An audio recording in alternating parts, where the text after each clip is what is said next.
সালামু আলাইকুম প্রিয় দর্শক ভাই বন্ধুরা আমার, কৃষক বন্ধুরা আমার, সকলের কাছে আমার সালাম আলাইকুম।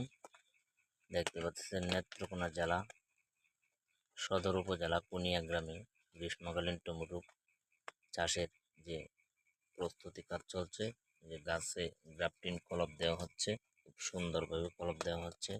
এই যে এগুলো জঙ্গলি চারা থেকে আগাটি কেটে টমেটোর চারা মাথা কেটে গ্রাফটিং কলপ দেওয়া হচ্ছে। কলপের দ্বারা খুব সুন্দর, এই যে দেখেন 2 দিন আগে দিয়েছি কলপ, গ্রাফটিং করা হচ্ছে, এসে পড়েছে মোটামুটি চারা এসে পড়েছে খুব সুন্দরভাবে। যেটি আজ গতকালকে দিছি এটিও এসে পড়বে সুন্দরভাবে। হ্যাঁ, এটি যে দিছি আজকে দিছি, এটি মনে হয় 2-3 দিন পরে এসে পড়বে ইনশাল্লাহ।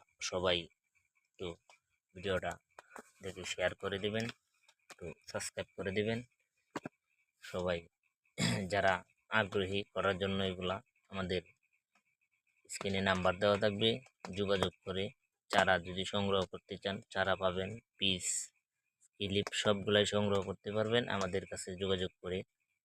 স্ক্রিনে নাম্বার দেওয়া থাকবে, স্ক্রিনে হোয়াটসঅ্যাপে বা ফোনে যেভাবে পাবেন আপনারা যোগাযোগ করে। সালামু আলাইকুম প্রিয় দর্শক ভাইরা।